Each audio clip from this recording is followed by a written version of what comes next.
തിരുവചനം തിരുവചനം.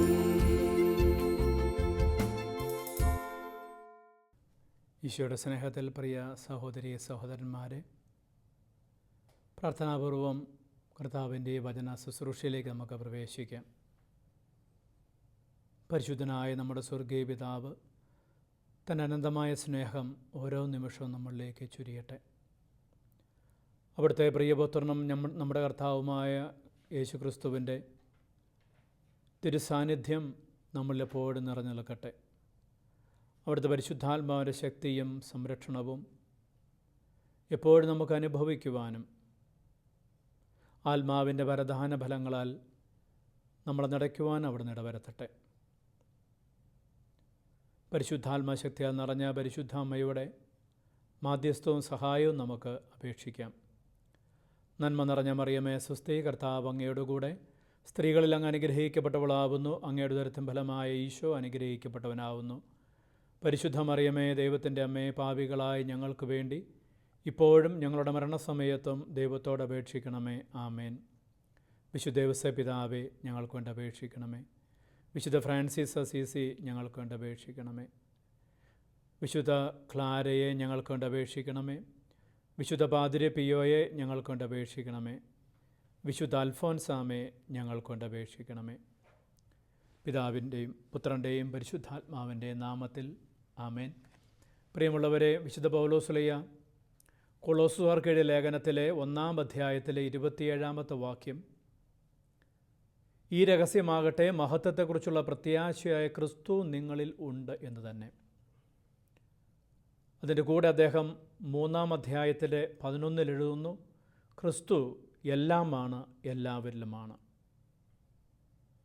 നമുക്ക് ഈ അവബോധമുണ്ടാകുവാൻ, ആ ബോധ്യത്തിൽ വളരുവാൻ, മറ്റുള്ളവരിലുള്ള ക്രിസ്തുവിനെ കാണുവാനും അവരോട് ആദരവോടെ ആയിരിക്കുവാനും നമുക്ക് ആഗ്രഹിക്കാം. എന്നെ ശ്രവിക്കുന്ന നിങ്ങളുടെ അടുക്കൽ ആരെങ്കിലും ഉണ്ടെങ്കിൽ സ്നേഹപൂർവ്വം ആശംസിക്കാം. ഈശോ മിശിഹായ്ക്ക് സ്തുതിയായിരിക്കട്ടെ. കർത്താവിൽ പ്രിയ സഹോദരങ്ങളെ, നമ്മുടെ ആരാധനാക്രമത്തിലെ ഒരു വിശേഷാൽ ദിനമാണ് ഇന്ന്.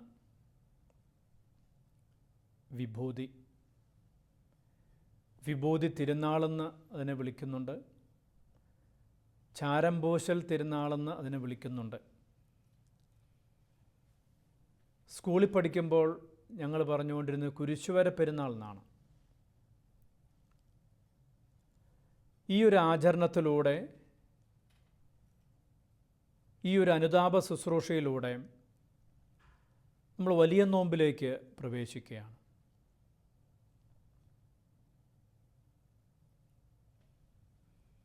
വിഭൂതി എന്ന വാക്കിന് പല അർത്ഥങ്ങൾ പല സ്ഥലങ്ങളിലായിട്ട് നമ്മൾ കണ്ടിട്ടുണ്ട്, കേട്ടിട്ടുണ്ട്. ശക്തി എന്നതിനർത്ഥമുണ്ട്, സൃഷ്ടി എന്നതിനർത്ഥമുണ്ട്, ഐശ്വര്യം എന്നതിനർത്ഥമുണ്ട്, ഭസ്മം എന്ന അർത്ഥമുണ്ട്. ഈ വാക്കുകളെല്ലാം എനിക്ക് തോന്നുന്നു ഇന്നേ ദിവസത്തിന് അനുയോജ്യമായ വാക്കുകളാണ്. നമ്മളെ ശക്തിപ്പെടുത്തുന്ന ദിവസമാണ് ഇന്ന് നമുക്ക് ഓർക്കാം. നമ്മളൊരു പുതിയ സൃഷ്ടിയായി മാറുവാൻ സഭ ക്ഷണിക്കുന്ന ദിവസമാണ് ഇന്ന് നമുക്കറിയാം. ദൈവത്തിൻ്റെ ഐശ്വര്യവും അനുഗ്രഹവും പ്രാപിക്കുവാൻ സഭാ മാതാവ് നമ്മളെ ക്ഷണിക്കുന്ന ദിവസം. തീർച്ചയായിട്ടും ഇന്നേ ദിവസത്തിൻ്റെ സവിശേഷമായ ഒരു ആചരണം ചാരംപൂശലാണ്, ഭസ്മം പൂശലാണ്, കുരിശുവരയ്ക്കലാണ്.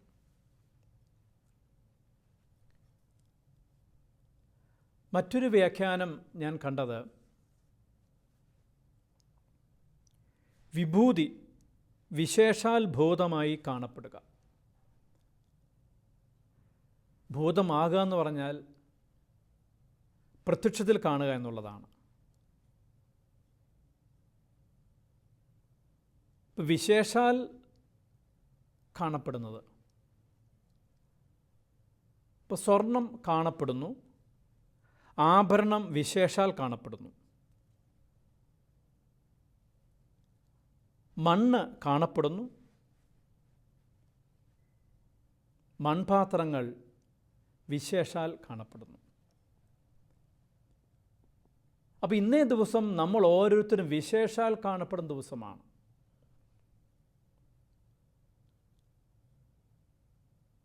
ആ പ്രത്യേകതകളെ ഈ നോമ്പുകാലത്തിൻ്റെ അരൂപിയിൽ അല്ലെ കാലഘട്ടം മുഴുവനും തുടരുവാൻ സഭ നമ്മെ ക്ഷണിക്കുകയാണ്. ഇന്ന് നമ്മൾ ചാരം പൂശി വിശേഷാൽ കാണപ്പെടുകയാണ്. ഇന്ന് മാത്രമല്ല, ഒരു വൈദികൻ എല്ലാവരുടെ നെറ്റിയിലും കുരിശു വരച്ച് പ്രാർത്ഥിക്കുന്ന ഒരുപക്ഷെ ഏക ദിവസം, വിശേഷാൽ കാണപ്പെടുന്ന ദിവസം ഈ വിഭൂതി തിരുനാൾ ദിവസമാണ്. നമുക്കറിയാം, ഈ വിഭൂതി ദിവസത്തിൻ്റെ ഇന്നത്തെ ഈ ശുശ്രൂഷയുടെ എല്ലാം ഏറ്റവും പ്രധാനപ്പെട്ട സന്ദേശം അനുതാപമാണ്, പശ്ചാത്താപമാണ്. അതോടൊപ്പം തന്നെ ഇത് നമ്മളെ പഠിപ്പിക്കുന്നത് നമ്മുടെ ജീവിതത്തിൻ്റെ നിസ്സാരതയാണ്, മനുഷ്യായുസ്സിൻ്റെ നിസ്സാരത. ഇപ്പം എല്ലാം കൊണ്ടും നമ്മുടെ ആത്മീയ ജീവിതത്തെ ഒന്ന് വിലയിരുത്തുവാനും അതിൻ്റെ കേടുപാട് പോക്കുവാനുമുള്ള ദിവസമായിട്ട് നമുക്കിതിനെ കാണാം. ചാരം പൂശൽ എന്ന് പറയുന്ന ഒരു ശുശ്രൂഷയുണ്ട്. ചൂടോ വെളിച്ചമോ ഇല്ലാത്താണ് ചാരം. അടുപ്പിനും അടുക്കളയ്ക്കും ആവശ്യമില്ലാത്താണ് ചാരം. അത്ര നിസ്സാരമായിട്ട് കണക്കാക്കുന്ന ഒന്നിനെ നമ്മൾ നമ്മുടെ നെറ്റിയിൽ അടയാളമായി വെക്കുന്നു. അതിലൂടെ നമ്മളുടെ ഇല്ലായ്മയും നമ്മളൊക്കെ ആയിത്തീരാൻ പോകുന്നതിനെക്കുറിച്ചുമുള്ള ഓർമ്മപ്പെടുത്തലാണ് സഭാമാതാവ് ഇന്ന് നമുക്ക് നൽകുന്നത്. പ്രിയമുള്ളവരെ, നമുക്കറിയാം, ഈശോ തൻ്റെ സുവിശേഷ പ്രഘോഷണം ആരംഭിക്കുന്നത് അത് നമ്മൾ കാണുന്നു വിശുദ്ധ മർക്കോസിൻ്റെ സുവിശേഷം 1-ാം അധ്യായത്തിലെ 15-ാമത്തെ വാക്യത്തിൽ, ദൈവരാജ്യം സമീപിച്ചിരിക്കുന്നു, അനുതപിച്ച് സുവിശേഷത്തിൽ വിശ്വസിക്കുവിൻ. അപ്പോൾ സുവിശേഷത്തിൽ വിശ്വസിക്കണം. അങ്ങനെ സുവിശേഷത്തിൽ വിശ്വസിക്കണമെങ്കിൽ അനുതപിക്കണം. അനുതാപമില്ലാത്തൊരു വ്യക്തിക്ക് സുവിശേഷത്തെ ഉൾക്കൊള്ളുവാൻ സാധിക്കുകയില്ല. അപ്പം അതുകൊണ്ട് ഈശോയുടെ ആ ഒരു അനുതാപത്തിലേക്കുള്ള ക്ഷണം അത് സഭ ഇന്ന് നമ്മുടെ മുമ്പിൽ വെക്കുകയാണ്. അങ്ങനെ സുവിശേഷ മൂല്യങ്ങൾക്കനുസരിച്ച്, സുവിശേഷ ഭാവങ്ങൾക്കനുസരിച്ച് നമ്മുടെ ജീവിതത്തെ ക്രമീകരിക്കണം, നവീകരിക്കണം. അതിനുവേണ്ടി ഉള്ള ഒരു കാലം, നോമ്പുകാലം നമ്മുടെ മുമ്പിൽ ഒരുക്കി വച്ചിരിക്കുകയാണ്. ഇനി ആർക്കെല്ലാമാണ് അനുതാപം ആവശ്യം? ആരെയെല്ലാമാണ് കർത്താവ് അനുതാപത്തിലേക്ക് വിളിക്കുന്നത്? എല്ലാവരെയും. ജോയൽ പ്രവാചൻ്റെ പുസ്തകത്തിൽ 1-ാം അധ്യായത്തിൽ 13 മുതൽ നമ്മൾ ഈ ഇങ്ങനൊരു ചിന്ത കാണുന്നുണ്ട്.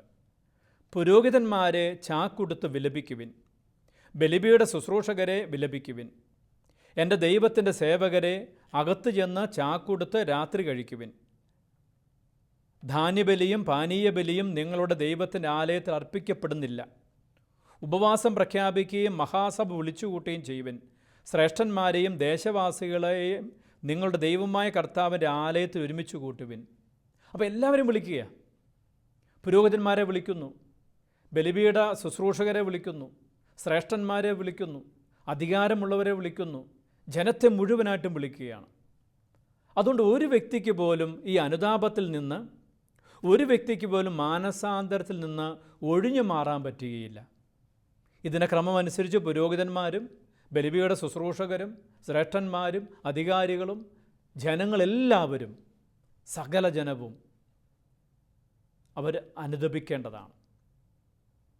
അവർ മാനസാന്തരത്തിലേക്ക് വരേണ്ടതാണ്. അതുകൊണ്ട് കുറച്ചു പേർക്ക് വേണ്ടി മാത്രമുള്ളത്, ഏതാനും ചിലരെ മാറ്റി നിർത്തിയത് അങ്ങനെയല്ല. എല്ലാവരെയും ഈ മാനസാന്തരത്തിലേക്കാണ് ദൈവം ക്ഷണിക്കുന്നത്. വിശുദ്ധ ഫ്രാൻസിസ് സാലസ് പറയുന്നത്, ദൈവം അനുതാപത്തെ വളരെയേറെ വിലമതിക്കുന്നു. അതുകൊണ്ടാണ് ലോകത്തിലെ ഏറ്റവും ചെറിയ അളവിലുള്ള അനുതാപവും അത് ആത്മാർത്ഥമാണെങ്കിൽ ഏത് പാപവും ക്ഷമിക്കുവാൻ അവിടുന്ന് സന്നദ്ധനാകുന്നത്. അപ്പോൾ ദൈവം ഏതൊരു വ്യക്തിയുടെയും അനുതാപത്തെ പരിഗണിക്കുന്നുണ്ട്, വിലമതിക്കുന്നുണ്ട്. ഇനി ആ വിശുദ്ധൻ പറയുന്ന പോലെ അത് ആത്മാർത്ഥത ഉള്ളതാണെങ്കിൽ എത്ര ചെറിയ അനുതാപമാണെങ്കിലും പാപങ്ങൾ ക്ഷമിക്കുവാൻ ദൈവം സന്നദ്ധനാകുകയാണ്. അപ്പോൾ ദൈവത്തിന് മുമ്പിൽ വിലയേറിയ, ദൈവത്തിന് മുമ്പിൽ സ്വീകാര്യമായ ഒന്നാണ് ഈ അനുതാപം എന്ന് നമുക്ക് ഓർക്കാം. അപ്പോൾ ഈ മടങ്ങി വരിക, മാനസാന്തരപ്പെടുക എന്നുള്ള ക്ഷണം ബൈബിളിൽ ഉടനീളം കാണാം, സുവിശേഷത്തിൽ ഉണ്ട്. പ്രത്യേകിച്ച് ഈശോ അതിനുവേണ്ടി തന്നെയാണ് തൻ്റെ പ്രഘോഷണം നടത്തിയത്. നമുക്കറിയാം ഇതിന് രണ്ട് തലങ്ങളുണ്ട്. ഒന്ന് ബാഹ്യമായ ചില ആചരണങ്ങളുടെ തലം. അവിടെയാണ് ചാക്കുടുക്കൽ, ചാരം പൂശൽ, വിലപിക്കൽ, പരിഹാര പ്രവൃത്തിയിൽ ഉപവസിക്കലൊക്കെ ബാഹ്യമായ ഇതിൻ്റെ അടയാളങ്ങളാണ്. ഇവയ്ക്ക് അനുസൃതമായി ആന്തരികമായി ആത്മീയമായ ചലനങ്ങൾ സംഭവിച്ചിട്ടുണ്ടോ എന്നാണ് നമ്മൾ പരിശോധിക്കേണ്ടത്. ചിലപ്പോൾ തെറ്റായ ബോധ്യങ്ങളിലും തെറ്റായ അറിവിലും നിൽക്കുന്ന മനുഷ്യൻ അവൻ ചെയ്യുന്ന ബാഹ്യമായ ഇത്തരത്തിലുള്ള ആചാരങ്ങൾ അവൻ്റെ ആന്തരികമായ മാനസാന്തരത്തിൻ്റെ അടയാളമാണ് തെറ്റിദ്ധരിക്കാറുണ്ട്. എന്ന് മാത്രമല്ല, ഇത്തരത്തിലുള്ള ഈ ആചരണത്തിൻ്റെയൊക്കെ ആവർത്തനം വഴിയായിട്ട് അതുതന്നെയാണ് ആന്തരികത എന്ന് ചിന്തിച്ചു പോകുന്നു. കൂടാതെ ഇത്തരത്തിൽ ബാഹ്യമായ ആചരണം നടത്താത്ത വ്യക്തികളെ വിമർശിക്കുകയും കുറ്റപ്പെടുത്തുകയും ചെയ്യുന്നുണ്ട്. അപ്പോൾ അതുകൊണ്ട് പുതിയ നിയമത്തിൻ്റെ കാഴ്ചപ്പാടിൽ, പ്രത്യേകിച്ച് ഈശോയുടെ മനോഭാവം അനുസരിച്ച് ആന്തരികമായ മാറ്റങ്ങൾ വളരെ അനിവാര്യമാണ്. സ്നാപയോഹന്നാൻ്റെ പ്രഭാഷണത്തിൽ അദ്ദേഹം പറയുന്നുണ്ട്, മാനസാന്തരത്തിന് യോജിച്ച ഫലങ്ങൾ പുറപ്പെടുവിക്കുവിൻ. അപ്പോൾ മാനസാന്തരപ്പെട്ടു എന്ന് അവകാശപ്പെടുക മാത്രമല്ല, അതിനനുസരിച്ചുള്ള ഫലങ്ങൾ നമ്മുടെ ജീവിതത്തിൽ വരുന്നുണ്ടോ? മാനസാന്തരത്തിന് യോജിച്ച ഫലങ്ങൾ പരിശുദ്ധാത്മാവിൻ്റെ ഫലങ്ങൾ തന്നെയാണ്. അത് നമ്മളൊരു വ്യക്തിയിലുണ്ടെങ്കിലാണ് ആ വ്യക്തിയെ മാനസാന്തരപ്പെട്ടു എന്ന് നമുക്ക് പറയാൻ സാധിക്കുകയുള്ളൂ.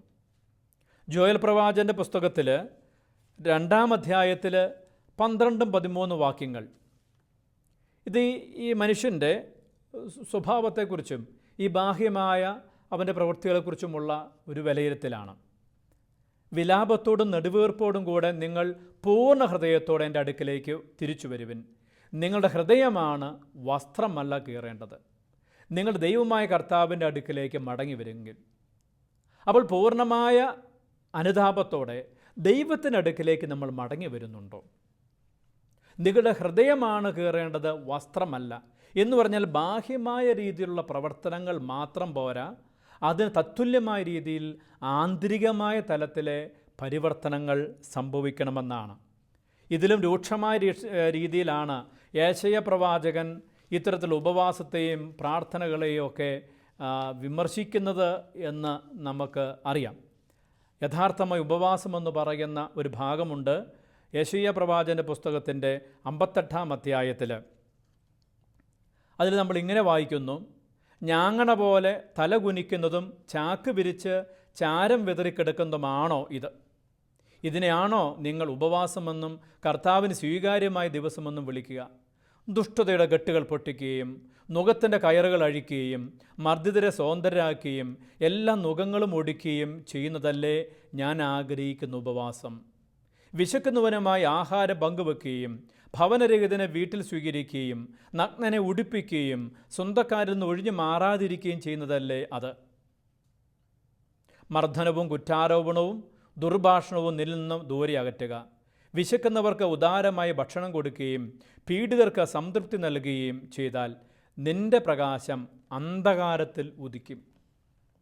അപ്പോൾ യഥാർത്ഥമായ ഉപവാസം എന്ത്, യഥാർത്ഥമായ മാനസാന്തരത്തിൻ്റെ രീതി എന്ത് എന്ന് പ്രവാചകൻ ആ ജനത്തെ ഉദ്ബോധിപ്പിക്കുകയാണ്.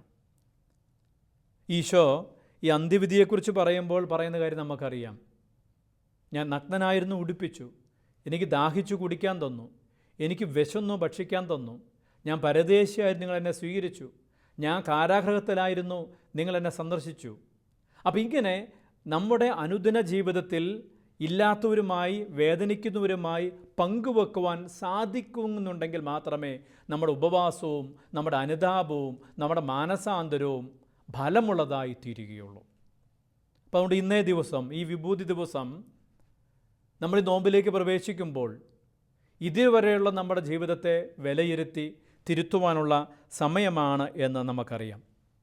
ഈ പ്രവാചകന്മാർ അവരുടെ പ്രബോധനത്തിൽ പലപ്പോഴും ഈ ചാരം പൂശലിനെക്കുറിച്ചും ചാക്കുടുക്കലിനെക്കുറിച്ചും അങ്ങനെ അനുതാപത്തിൻ്റെ ബാഹ്യമായ അടയാളങ്ങളെക്കുറിച്ച് സൂചിപ്പിക്കുന്നുണ്ട്.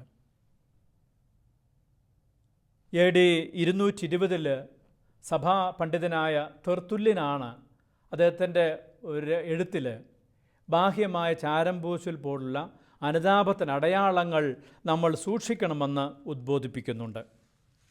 പിന്നീട് AD 1090 ഉർബൻ രണ്ടാമൻ മാർപ്പാപ്പയാണ് ഈ ചാരം പൂശൽ സഭയിൽ ഔദ്യോഗികമായിട്ട് വേണമെന്ന് ആവശ്യപ്പെട്ടത്.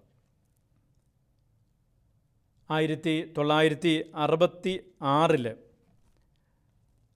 പോൾ ആറാമൻ മാർപ്പാപ്പയുടെ ഒരു തിരുവെഴുത്തിലൂടെ ഈ വിഭൂതി തിരുനാളിൻ്റെ ആഘോഷത്തെക്കുറിച്ചും അതിൽ ചാരം പൂശലിൻ്റെ പ്രാധാന്യത്തെക്കുറിച്ചും പ്രബോധനം കൊടുക്കുന്നുണ്ട്. അതുകൊണ്ട് പുതിയ നിയമത്തിൽ ഈ ചാരം പൂശലും അനുബന്ധ കാര്യങ്ങളില്ലെങ്കിലും അനുതാപത്തിൻ്റെ ബാഹ്യമായ അടയാളമെന്ന നിലയിൽ അതിനെ സ്വീകരിക്കുന്നുണ്ട്. ആദ്യകാലങ്ങളിൽ ശിരസിലാണ് ഈ ചാരം പൂശിയത്. പിന്നീട് ചില പ്രായോഗികമായ ബുദ്ധിമുട്ട് കാരണം അത് നെറ്റിയിൽ ചാരം പൂശലായി, അത് കുരിശുവരെയായിട്ട് വന്നിരിക്കുകയാണ്. ഇനി എന്തുകൊണ്ടാണ് ഇത്തരത്തിലുള്ള ആചാരങ്ങൾ എല്ലാ വർഷവും നടത്തുന്നത്, ആചരണങ്ങൾ നടത്തുന്നത്? കൃത്യമായി നമ്മുടെ ജീവിതത്തിലേക്ക് നോക്കിയാൽ അറിയാം. കഴിഞ്ഞ വർഷത്തെ വിഭൂതി, കഴിഞ്ഞ വർഷത്തെ നോമ്പുകാലം, അന്ന് നമ്മൾ ദൈവത്തിന് മുമ്പിൽ വാഗ്ദാനം ചെയ്തു പാപവഴികൾ ഉപേക്ഷിച്ച് മാനസാന്തരത്തിന് ഫലങ്ങൾ പുറപ്പെടുവിച്ച് ജീവിച്ചു കൊള്ളാമെന്ന്. ഇന്ന് ഒരു വർഷം കഴിയുമ്പോൾ നമ്മൾ പിന്തിരിഞ്ഞു നോക്കുമ്പോൾ വീണ്ടും ദൈവത്തിനു മുമ്പിൽ യാചിക്കാനേ ഉള്ളൂ. കാരണം ഒത്തിരി തിരുത്താൻ ഇനിയുമുണ്ട്, ഒത്തിരി മാറാൻ ഇനിയുമുണ്ട്. അതുകൊണ്ട് ഓരോ വർഷവും ഈ ആരാധനാക്രമത്തിലൂടെ വിവിധ ശുശ്രൂഷകൾ സഭ നമ്മുടെ മുമ്പിൽ കൊണ്ടുവരുന്നത് നമ്മുടെ ജീവിതത്തെ കൂടെ കൂടെ നവീകരിക്കാൻ വേണ്ടിയാണ്, നമ്മുടെ ജീവിതത്തെ വിലയിരുത്താൻ വേണ്ടിയാണ്, നമ്മുടെ ജീവിതത്തെ ശുദ്ധീകരിക്കാൻ വേണ്ടിയാണ്. അപ്പോൾ ആർക്കാണ് മാനസാന്തരം? മാനസാന്തരം തുടർ സംഭവമാണ്. അത് ഒരിക്കൽ സംഭവിച്ച് തീരുന്ന ഒന്നല്ല. അത് വ്യത്യസ്തമായ തലത്തിലാണ്. പൈശാചികത കഴിയുന്നവർക്ക് അത് ധാർമ്മികതയിലേക്ക് വരുന്നത് മാനസാന്തരം, ധാർമ്മികതയിൽ കഴിയുന്നവർ മാനുഷിക മൂല്യങ്ങളിലേക്ക് വരുന്നത് മാനസാന്തരം, മാനുഷിക മൂല്യത്തിൽ നിന്നുള്ളവർ വീണ്ടും മാനസാന്തരപ്പെട്ട് ആത്മീയരെ വളരുന്നത് മാനസാന്തരം. ഈ ആത്മീയമായിട്ട് വന്നവർ അവിടെ നിന്നും കൂടുതൽ മാറ്റങ്ങൾക്ക് വിധേയപ്പെട്ട് വിശുദ്ധി പ്രാപിക്കുന്നത് മാനസാന്തരം. ഈ വിശുദ്ധിയിൽ വന്നവർ ദൈവത്തിൻ്റെ പൂർണ്ണതയിലേക്ക് വരുന്നത് മാനസാന്തരം. അപ്പോൾ ദൈവത്തിൻ്റെ പൂർണ്ണത എന്ന് പറയുന്ന ഏറ്റവും വലിയ ലക്ഷ്യം വെച്ചുള്ള യാത്രയിൽ നമ്മൾ അനുദിനം മാനസാന്തരത്തിന് വിധേയപ്പെടേണ്ടവരാണ്. ഈശോ തന്നെ പറയുകയാണ്, സ്വർഗസ്ഥനായ പിതാവ് പരിപൂർണനായിരിക്കുന്ന പോലെ നിങ്ങളും പരിപൂർണരായിരിക്കുവിൻ. അപ്പോൾ ഈ പരിപൂർണതയാണ് നമ്മുടെ ലക്ഷ്യമെങ്കിൽ, ഈ പരിപൂർണതയിലേക്കാണ് ദൈവം നമ്മളെ വിളിച്ചതെങ്കിൽ, ഓരോ ദിവസവും നമ്മൾ മാനസാന്തരപ്പെടാൻ വിളിക്കപ്പെട്ടവരാണ്, കടമപ്പെട്ടവരാണ്. ചിലർ പറയാറുണ്ട്, എനിക്കിപ്പോൾ അത്ര ആവശ്യമൊന്നുമില്ല, ഞാൻ വലിയ കുഴപ്പമില്ലാണ്ട് ജീവിക്കുന്നു, എന്നെ വലിയ തെറ്റൊന്നും ചെയ്യുന്നില്ലല്ലോ. നമുക്ക് ആരെയും വിലയിരുത്താൻ പറ്റുന്നില്ല. ഈ പറഞ്ഞ വ്യക്തികൾ ശരിക്കും ദൈവത്തിന് മുമ്പിൽ നീതിമാന്മാരായിരിക്കാം, ഒരു തെറ്റുമില്ലാത്തവരായിരിക്കാം. പക്ഷെ നമ്മുടെ മുമ്പിലുള്ള വേറെ ചില ഉദാഹരണങ്ങളുണ്ട്. ഞാനിവിടെ പറയുന്ന അസീസിലെ വിശുദ്ധ ഫ്രാൻസിസ് ആണ്. രണ്ടാം ക്രിസ്തു എന്നറിയപ്പെടുന്ന മഹാവിശുദ്ധനായ ഫ്രാൻസിസ് അസീസി തൻ്റെ ജീവിതത്തിൻ്റെ അവസാന ഘട്ടങ്ങളിൽ തൻ്റെ അടുക്കൽ വന്ന സഹോദരങ്ങളോട് പറയുന്നൊരു കാര്യമുണ്ട്. പ്രിയപ്പെട്ട സഹോദരന്മാരെ, ഇതുവരെ നമ്മൾ നന്മയായിട്ടൊന്നും ചെയ്യാൻ തുടങ്ങിയിട്ടില്ല, ഇനി നമുക്ക് ചെയ്യാൻ തുടങ്ങാം. അത് നന്മയായിട്ട് ചെയ്യാത്തതുകൊണ്ടല്ല, ദൈവത്തിൻ്റെ മഹാവിശുദ്ധിക്ക് മുമ്പിൽ, ദൈവത്തിൻ്റെ പരിപൂർണതയ്ക്ക് മുമ്പിൽ താൻ ചെയ്തതൊന്നും പോരാ എന്നുള്ള ചിന്തയാണ്. എങ്കിൽ പ്രിയപ്പെട്ട സഹോദരങ്ങളെ, ആ മഹാവിശുദ്ധൻ അങ്ങനെ പറയുന്നുണ്ടെങ്കിൽ ഞാനും നിങ്ങൾ എത്ര മാനസാന്തരത്തിന് വേണ്ടി ആഗ്രഹിക്കേണ്ടവരാണ്, മാനസാന്തരപ്പെടേണ്ടവരാണ് എന്ന് നമുക്ക് ഓർക്കാം. കുരിശുവര പെരുന്നാൾ ഞാൻ സൂചിപ്പിച്ചതുപോലെ ഇത്രയും ആളുകൾ ഒന്നിച്ച് കുരിശു വരയ്ക്കുന്ന ദിവസം, നമ്മളൊരു ദിവസം പലപ്പോഴായിട്ട് കുരിശ് വരയ്ക്കുന്നുണ്ട്. എന്നാൽ ഈ കുരിശിൻ്റെ മുദ്ര ശരിക്കും അടയാളമായിട്ട് നമ്മുടെ നെറ്റിയിൽ പതിയുന്ന ഏക ദിവസം എന്ന് പറയുന്നത് ഈ വിഭൂതി ദിവസമാണ് എന്ന് നമുക്ക് ഓർക്കാം. ഇതൊരു തിരുനാളാണ്. സാധാരണ തിരുനാളിനെക്കുറിച്ച് പറയുന്നത് വിശുദ്ധരെ സ്മരിക്കും സുദിനം, വിശുദ്ധരാകാൻ ക്ഷണിക്കും സുദിനം, വിശുദ്ധിയിൽ വളരുവാൻ ഉള്ള സുദിനം. ഇതാണ് സാധാരണ പെരുന്നാൾ. ഇനി സാധാരണ പെരുന്നാളിൻ്റെ കെട്ടുവട്ടങ്ങളും ചട്ടവട്ടങ്ങളൊന്നും ഈ പെരുന്നാളിനില്ല. കാരണം ഇത് വ്യത്യസ്തമായൊരു പെരുന്നാളാണ്. വാദ്യഘോഷങ്ങളില്ല, വെടിയും പടക്കവുമില്ല, തീറ്റയും കുടിയുമില്ല. ഇവിടെയുള്ളത് ഒരു വിശേഷാൽ തിരുനാളാണ്, കണ്ണുനീരിൻ്റെ തിരുനാൾ. മറ്റു പല ആഘോഷങ്ങളും നമ്മളെ കൂടുതൽ ലൗകികതയിലേക്കാണ് നയിക്കുന്നതെങ്കിൽ, ഈ ലോകത്തിൻ്റെ അരൂപിയിലേക്കാണ് നയിക്കുന്നതെങ്കിൽ, ഈ തിരുനാൾ എന്ന് പറയുന്നത് ഒരു 150 ഡിഗ്രി തിരിയുകയാണ്, ദൈവത്തെങ്കിലേക്ക് തിരിയുകയാണ്. ലോകത്തിൽ നിന്ന് മാറി നിൽക്കാൻ വേണ്ടി, ദൈവത്തിലേക്ക് അഭിമുഖമാകാൻ വേണ്ടിയുള്ള തിരിച്ചലിൻ്റെ ദിവസമാണ് ഈ വിഭൂതിയും തുടർന്നുള്ള ദിവസങ്ങളെന്ന് ഓർക്കാം. മലങ്കര സഭയുടെ പ്രാർത്ഥനാ ക്രമത്തിൽ യാമപ്രാർത്ഥനയിൽ ചൊവ്വാഴ്ച ശുഭോ പ്രാർത്ഥനയിൽ ഉള്ള ഒരു ഗാനം അത് ഞാൻ പറയാം. അനുതാപികൾ തൻ കണ്ണിൽ നിന്നും തൂകും കണ്ണുനീർ, വിലതീരാത്തൊരു രത്നങ്ങളിലും വിലയേറിയതാം അനുതാപത്തെ ചിത്രിപ്പാൻ നീ ചായം തേടിൽ, മിഴിനീരതിലും മേൽത്തരമായത് കണ്ടെത്തിയിട. അനുതാപത്തിൻ പെരുന്നാളല്ലോ പാപികൾ കണ്ണീരാലെ മോചനമേന്തി സന്തോഷിക്കുക. അപ്പോൾ അനുതാപത്തിന് പറ്റിയ ഒരു ചായം തേടിപ്പോയാൽ ഒരു ചായം ഈ ഭൂമിയിലില്ല. കണ്ണുനീര് പോലെ യോജ്യമായ ഒന്നതില്ല. അതുകൊണ്ട് അനുതാപിയുടെ കണ്ണുനീര് അത് ദൈവത്തിൻ്റെ മുമ്പിൽ ഏറ്റവും വലിയ കാഴ്ചയായിട്ട് മാറുകയാണ്. അതുകൊണ്ട് വിശുദ്ധ ഗ്രിഗറി ഈ അനുതാപത്തിൻ്റെ കണ്ണുനീരെന്നാണ് വിളിക്കുന്നത്. അനുതാപത്തിൻ്റെ കണ്ണുനീര്, അതാണ് മാനസാന്തരം എന്ന് പറയുന്നത്. അപ്പോൾ എളിമപ്പെടുവാനും കർത്താവിന് മുമ്പിൽ താഴുവാനുമുള്ള മനുഷ്യൻ്റെ സന്നദ്ധതയാണ് ഇന്നേ ദിവസം സഭ നമ്മളെ ഓർമ്മിപ്പിക്കുന്നത്. ഞാൻ എനിക്ക് മതിയായവൻ അല്ല, ഞാൻ എനിക്ക് പോരാ എന്നുള്ള ബോധ്യത്തോടെ ഞാൻ എല്ലാം കൊണ്ട് നിറഞ്ഞവനല്ല എന്ന് സമ്മതിക്കുന്നതാണ്. ഈ കണ്ണുനീര് ദൈവത്തിന് മുമ്പിൽ സ്വീകാര്യമായ ഒന്നാണ്. ഒരു കുഞ്ഞ് മാലാഖയെക്കുറിച്ചുള്ള കഥ ഇങ്ങനെയാണ്, ചിലപ്പോൾ നിങ്ങൾ കേട്ട് കാണും. ആ മാലാഖ സ്വർഗത്തിൽ ദൈവത്തെ ഇങ്ങനെ സ്തുതിച്ചും ആരാധിച്ചും കഴിയുകയായിരുന്നു. എന്നോ ഒരു ദിവസം ഒരു കുസൃതി കാണിച്ചു. ദൈവം അതുകൊണ്ട് ചെറിയൊരു പരിഹാരമായിട്ട് അല്ലെങ്കിൽ ശിക്ഷയായിട്ട് ഭൂമിയിൽ പോയി ജീവിക്കാൻ പറഞ്ഞു. ഈ മാലാഖ ഭൂമിയിലേക്ക് വന്നതിന് ഭയങ്കര സങ്കടമായി. കാരണം സ്വർഗത്തിലാണ് എപ്പോഴും ദൈവത്തെ സ്തുതിച്ചുകൊണ്ടിരിക്കാം, ദൈവീയ തേജസ് അനുഭവിച്ചുകൊണ്ടിരിക്കാം. ഈ ഭൂമിയിൽ അത് പറ്റുന്നില്ല. അങ്ങനെ സങ്കടപ്പെട്ടപ്പോൾ വേറൊരു മാലാഖ വഴി ദൈവം ഈ മാലാഖയോട് പറഞ്ഞു, സ്വർഗത്തിന് സന്തോഷം നൽകുന്ന എന്തെങ്കിലും ഒന്ന് നീ കൊണ്ടുവന്നാൽ നിനക്ക് വീണ്ടും സ്വർഗത്തിൽ കയറാം. അങ്ങനെ ഈ മാലാഖ ഇങ്ങനെ സ്വർഗത്തെ സന്തോഷിപ്പിക്കുന്ന കാര്യം തേടി നടന്നു.